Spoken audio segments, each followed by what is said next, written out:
Prime and composite. Prime numbers are divisible by 1 and itself, and that's it. Composite numbers are divisible by other numbers, smaller numbers, or we also call them factors. Now, composite numbers also do not have a remainder when you divide them. So they're whole numbers, right? There's no partial, there's no decimal, there's not a fraction. Anyway, so let's go ahead and look at the first example. So is 4 a prime or composite number? So if you were to think about this, right, 4, can it be divided by more than just 1 in itself? So 1 and 4, right? Or another way to think about it, right, if we were to draw just like 4 dots, right, we could go ahead and draw like 2 circles with 2 on each side. And that would indicate to us right there, right, that it is a composite number because it can be divided by 2, right? Because it makes up 2 equal groups, right? So that's another way to think about it, is if we were to break up the number, can we get an equal amount of smaller groups? So let's go ahead and look at another example. So example 2, is a number 9 prime or composite? So if we were to, let's go. So notice when we do 9, if we were to draw, right, just like 2s, like this, notice that we can't actually break it up because there's a missing 1 right there, right?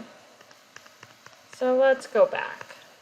So if we have 9, is there another way that we can look at breaking up 9, right? So 2s don't work. Let's try 3. If we were to break this up into 3, well, if we had 3 groups of 3 smaller ones, right? So 3 small groups with 3 individual dots on each side, that works. So we would say that this is a composite number because it can be divided by 3, which would equal 3. So we have 3 groups of 3. So that's another way to think about prime or composite. Now, prime numbers. What are some common prime numbers, right? Now, it's very important that we know that we're not starting off with 1, right? That the number 1 is not a prime number or a composite number.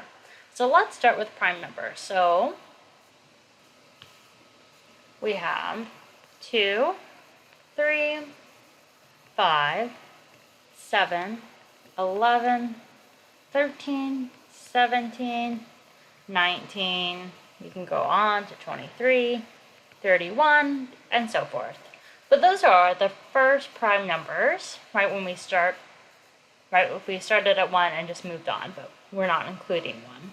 So that means all these are prime numbers, so they are only divisible by 1 in itself. It couldn't be broken down into a smaller group like this 9 above, right, or the 4.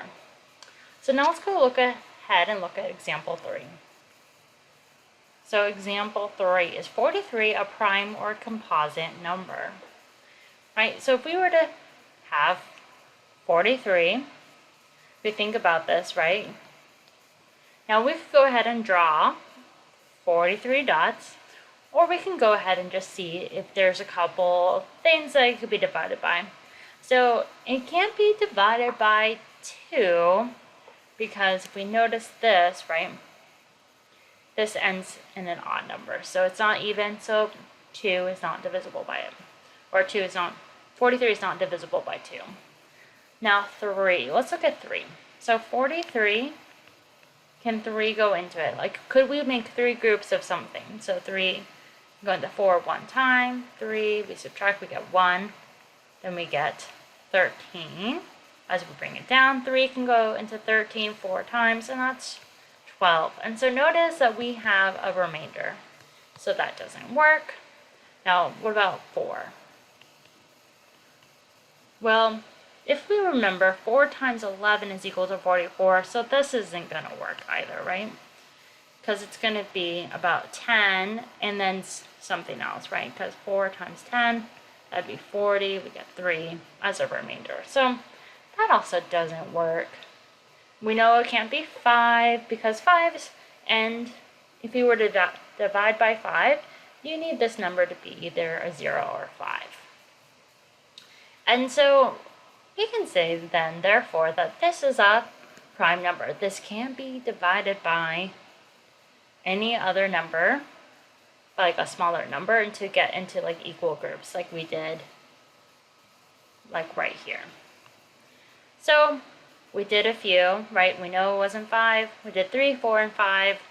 And then, therefore, if we kind of kept going, 6 and 7, well, 6 times 7 is 42, so that doesn't work, right? You can just kind of start thinking in your head. Or 8, right? Well, 8 times 5 is 40, so that's not going to work out. It's going to be a remainder.